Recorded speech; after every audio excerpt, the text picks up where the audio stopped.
नमस्कार, श्रीमती मोहरी देवी तापड़िया कन्या महाविद्यालय के यूट्यूब चैनल में आपका हार्दिक स्वागत है। हम बीए पार्ट 3 के अंदर आज एक नया सब्जेक्ट, एक नया प्रोग्रामिंग लैंग्वेज जो है आपकी, जिसका नाम है C++, इसको हम शुरू करने वाले हैं। तो सबसे पहले अपन समझते हैं कि एक प्रोग्रामिंग लैंग्वेज होती क्या है, क्यों एक प्रोग्रामिंग लैंग्वेज की ज़रूरत पड़ती है, या फिर उसका क्या काम है, मतलब क्यों ही हम किसी प्रोग्रामिंग लैंग्वेज से काम कर रहे हैं। हम इंग्लिश भी तो लिख सकते हैं इस कंप्यूटर में। तो उस चीज़ को समझने से पहले आई होप आप सभी लोगों को सी ढंग से पढ़ी होगी आपने। अगर आपने सी ढंग से नहीं पढ़ी है तो कोई बात नहीं, हम फिर भी आज है ना बहुत बेसिक लेवल पर बात करने वाले हैं। तो क्या है ना कि जैसे एक इंसान होता है,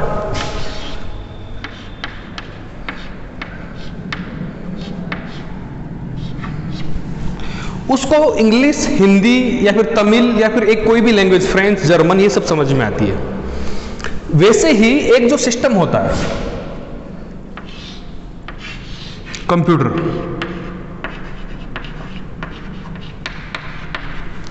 इसको क्या है ना कि 0-1 समझ में आता है। ये सिर्फ 0-1 समझता है और ये सिर्फ हिंदी इंग्लिश समझता है। या फिर अपन मान के चले कि इंग्लिश जो है यूनिवर्सल लैंग्वेज है, तो इसको इंग्लिश समझ में आती है, इसको 0-1 समझ में आता है। अगर इसको 0-1 देखा जाए, आपके सामने 0-1 0-1 0-1 कोई लिख के दे दे, जैसे ऐसे कोई मैं लिख के दूं,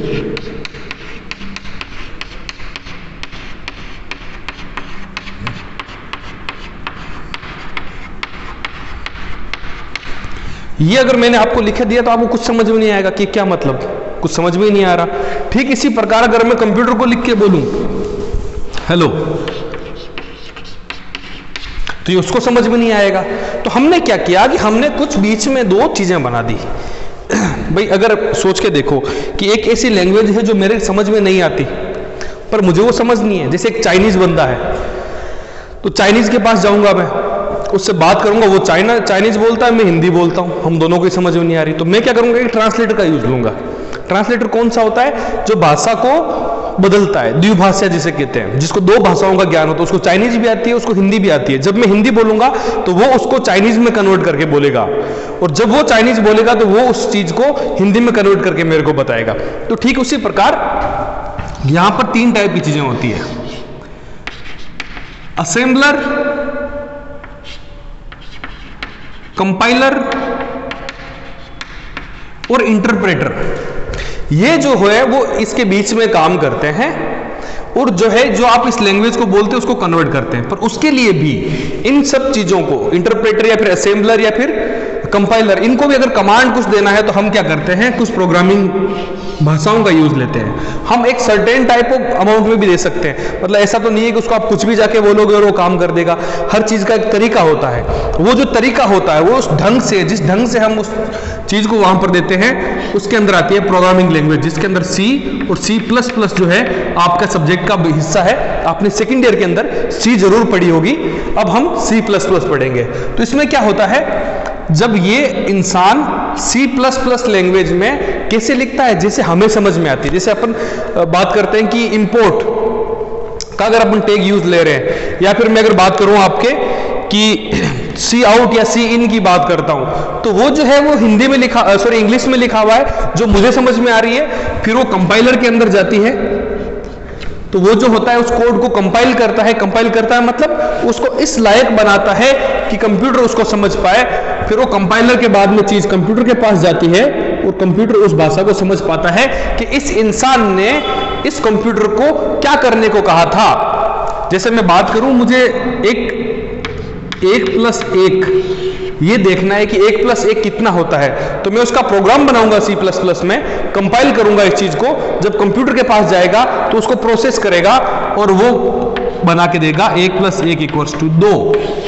और इसको भी आउटपुट, मतलब मुझे दिखाने के लिए स्क्रीन का हम प्रयोग करते हैं और हमें आउटपुट पता चल जाता है। तो ये है एक बेसिक कोई भी प्रोग्रामिंग लैंग्वेज है। यहां पर पाइथन हो सकता है, यहां जावा हो सकता है, यहां जावास्क्रिप्ट हो सकती है, यहां पर ASP.NET हो सकता है, या रूबी हो सकती है, और बहुत सारी जो है वो प्रोग्रामिंग लैंग्वेज होती है। इन्हीं के द्वारा, मतलब यही है एक तरीका है कि इसमें से यहां पर आएंगे और यहां पर आपको इंटरप्रेटर या फिर कंपाइलर या असेंबलर का यूज लेना पड़ेगा और आगे बढ़ोगे। आई होप आपको पता होगा कि असेंबलर, इंटरप्रेटर और कंपाइलर में क्या डिफरेंस होता है, जो कि आपकी पिछली क्लासेस में आपको जरूर पढ़ाया गया होगा पिछले साल में। चलिए अब अपन शुरू करते हैं। सबसे पहले कि C++ क्या होता है। तो मैं ये मान के चल रहा हूं कि आपको सी का भी कम ज्ञान है, क्योंकि बहुत टाइम हो गया और कोरोना के टाइम में आपने पढ़ाई की नहीं होगी। तो मैं ये मान के चलता हूं कि सी का आपको ज्ञान कम है। तो सी क्या थी? सी एक हाई लेवल लैंग्वेज है। एक होती है मशीन लेवल,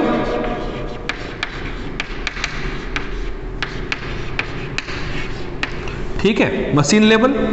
एक होता है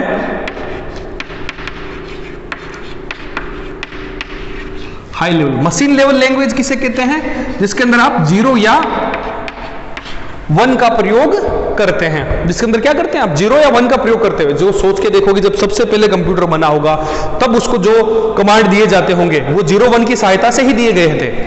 इतना लंबा कोड, मतलब इतना लंबा कोड सिर्फ ABCD लिखाने के लिए, या फिर मैं कहूं कि 10 पन्नों का कोड ये सिर्फ लिखने के लिए कि कैसे हैं आप आज, इतनी सी बात लिखने के लिए एक लंबा सा कोड लिखना होता था। उसे हम क्या कहते थे?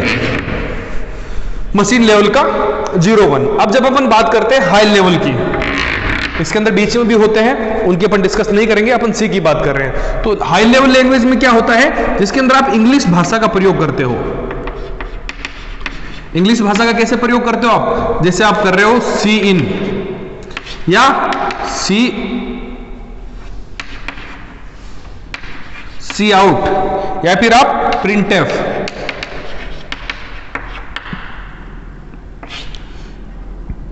या फिर स्कैनफ, इंपोर्ट, मेन। ये सब जो चीजें हैं, जो भी आप प्रोग्रामिंग कर रहे हो, आप क्या कर रहे हो? उसके अंदर इंग्लिश भाषा का प्रयोग करते हुए कर रहे हो, इसलिए हम इसे हाई लेवल लैंग्वेज कहते हैं। तो एक चीज हमें क्या समझ में आई कि जो सी थी वो एक हाई लेवल लैंग्वेज थी। और सी क्या काम कर रही थी? सी जो है यूजर को सिंप्लीफाई एक एनवायरनमेंट दे रही थी। आपके अंदर एक आईडी था, उसके अंदर आप अपना कोड डाल रहे थे, कोड कंपाइल हो रहा था और आपके पास चीजें आ रही थी। अब अपन समझते हैं एक और चीज कि एक सॉफ्टवेयर क्या होता है। सॉफ्टवेयर क्या होता है? सॉफ्टवेयर क्या होता है? जैसे एक अपन इसी का सिंपल एक एग्जांपल लेके देखते हैं। एक घर क्या होता है? सॉफ्टवेयर एक घर। एक घर को बनाने के लिए हम क्या करते हैं? सबसे पहले ईंटें लाते हैं। ईंटें लाए, ईंटों से आपने मिला के एक दीवार बना दी।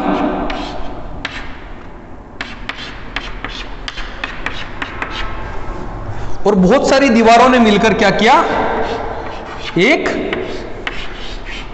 घर बना दिया। ये आपका घर बन गया। देख रहे हैं आप कि छोटी से छोटी इकाई से होते हुए हम आगे बढ़े और हमारे पास एक घर मिल गया, जिसका प्रयोग हम किसके लिए कर पा रहे हैं? वहां रहने के लिए कर पा रहे हैं। मौसम की जो ये पीड़ा है उससे बचने के लिए। कभी बहुत ठंड हो रही है, घर में चले जाओ, आपको ठंड इतनी ज्यादा नहीं लगी। बहुत गर्मी लग रही है, आप घर में चले जाओ। ठीक उसी प्रकार जब मैं बात करता हूं एक सॉफ्टवेयर की, तो सॉफ्टवेयर की हाईएस्ट लेवल क्या हो गया? एक एप्लीकेशन।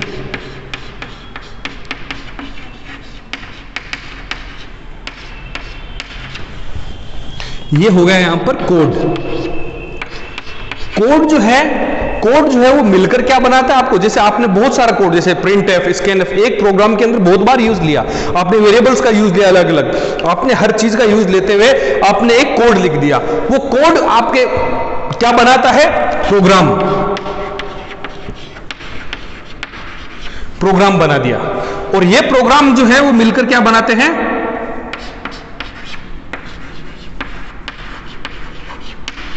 मॉड्यूल्स। और ये मॉड्यूल्स मिलकर क्या बनाते हैं? एप्लीकेशन। जैसे मैं बात करता हूं, एक कैलकुलेटर की बात करता हूं, तो सोच के देखो कि मैं एक कोड लिखता हूं। कोड ऐसा लिखता हूं कि जो नंबरों को जोड़ सके, ऐड कर सके। ये एक प्रोग्राम हो गया। दूसरा प्रोग्राम हो गया जो सब्सट्रैक्ट कर सके।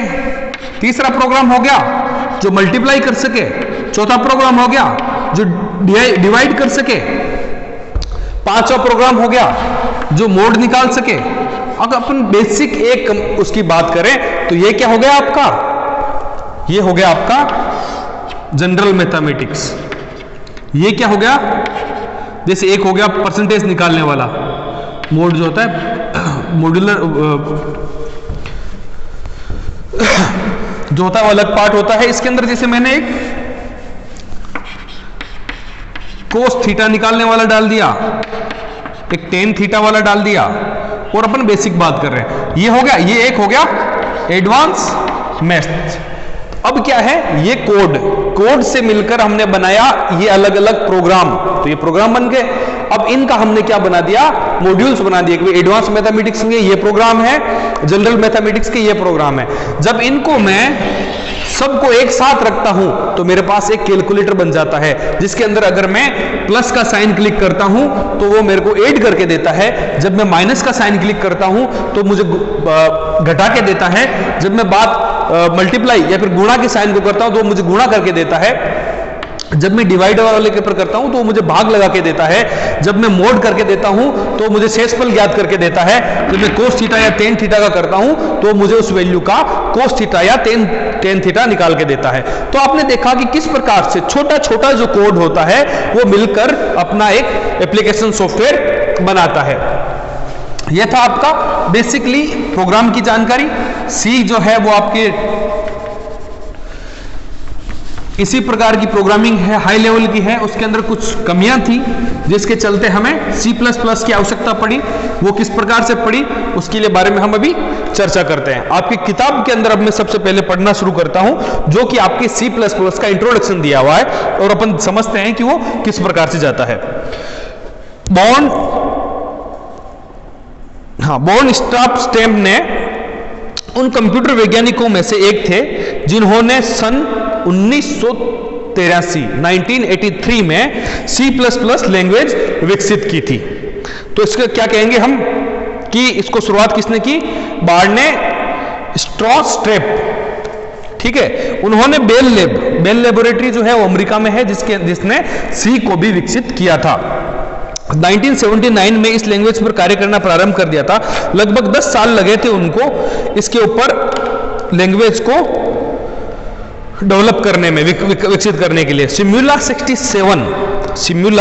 67 ये एक प्रोग्रामिंग लैंग्वेज थी, और सी लैंग्वेज स्ट्रॉस्ट्रेप्स की पसंदीदा लैंग्वेज थी। सिमुला 67 जो है वो एक ऑब्जेक्ट ओरिएंटेड प्रोग्राम लैंग्वेज थी। क्या थी वो, एक ऑब्जेक्ट ओरिएंटेड प्रोग्रामिंग लैंग्वेज थी। ऑब्जेक्ट ओरिएंटेड प्रोग्रामिंग लैंग्वेज क्या होती है हम आगे पढ़ेंगे और बहुत अच्छे से पढ़ेंगे इस चीज को। वहीं पर सी में बने प्रोग्राम जो है वो काफी गति से चलते थे, क्योंकि बहुत ही सिंपल और एक अच्छा प्रोग्रामिंग लैंग्वेज है, बहुत हल्की प्रोग्रामिंग लैंग्वेज है, और इसके अंदर जो है कि बहुत समझने में कोई ज्यादा उसको परेशानी नहीं होती। अतः इन्होंने दोनों की खूबियों को मिलाते हुए एक नई लैंग्वेज विकसित की, जिसे प्रारंभ में नाम दिया गया सी विथ क्लासेज। क्या कहा, सी विथ क्लासेज।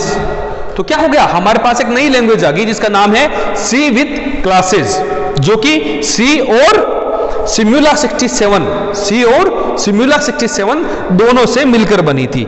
बाद में उन्हीं के एक सहयोगी ने इसको सी के प्लस ऑपरेटर से प्रेरित होकर, आपने पिछले साल में पढ़ा होगा प्लस ऑपरेटर क्या होता है,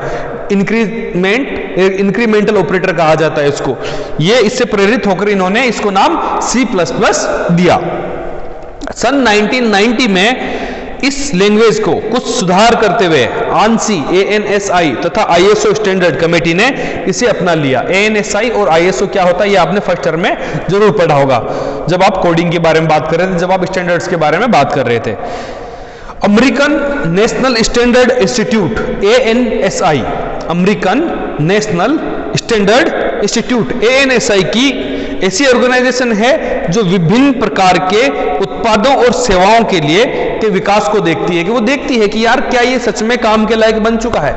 जैसे मैं आज एक नया प्लेन बनाना चाहता हूं तो मुझे कहता नहीं कि ISO मार्क का है कि नहीं आपका, तो वो चीजें कब होती है जब आप अच्छे तरीके से उसको डेवलप कर लेते हैं, तो लोगों को समझ में अगर आने लगती है, आपके इस बिलीव होता है तो वो करते हैं। फिर उसके अंदर आता है अगला ISO मार्क। आपने कई बार सुना होगा आईएसओ क्या होता है, international organisation for standardisation. Standards बनाने के लिए जो इंटरनेशनल, जो अंतर्राष्ट्रीय स्तर पर जो एक संगठन है उसको हम कहते हैं आईएसओ। और ये जांच करता है कि जो ये प्रोडक्ट बना है वो अपने न्यूनतम मानक जो हैं उनके ऊपर खरा उतरता है या फिर नहीं उतरता है। इसके बाद अपन बात करते हैं प्रोग्रामिंग पैराडाइम की।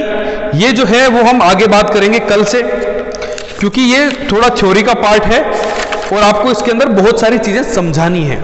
ऐसा नहीं है कि ये बहुत सिंपल है, ये इस चीज को बहुत टेक्निकल पार्ट है, इसको समझना आप कल, क्योंकि ये बहुत इंपॉर्टेंट है और आगे काम आने वाला है। अगर आपने सी ढंग से नहीं पढ़ी है या फिर आपने फर्स्ट ईयर आपकी ढंग से नहीं करी है तो चिंता लेने की कोई बात नहीं है। कल जो हम बात करेंगे कि कौन कौन सी प्रोग्रामिंग है, जैसे मैंने आपको पहले समझाया कि प्रोसीजरल या फिर किस प्रकार के प्रोसीजर हैं, कंपाइलर क्या होता है या फिर इंटरप्रेटर क्या होता है, उनकी सहायता से हम कैसे काम करते हैं, ये सब चीजें आपको अभी समझाने की कोशिश करेंगे प्रोग्राम पैराडाइम में। और इसका जो है एक बड़ा क्वेश्चन भी बनता है कि प्रोग्राम पैराडाइम क्या है, या फिर प्रोसीजरल जो कंप्यूटर लैंग्वेज है या फिर एक ऑब्जेक्ट ओरिएंटेड प्रोग्रामिंग लैंग्वेज है, उसके अंदर डिफरेंस क्या है। तो यहाँ पर बहुत सारे क्वेश्चन बनते हैं, तो कल की क्लास में हम इसको खूब अच्छे से पढ़ाई करेंगे।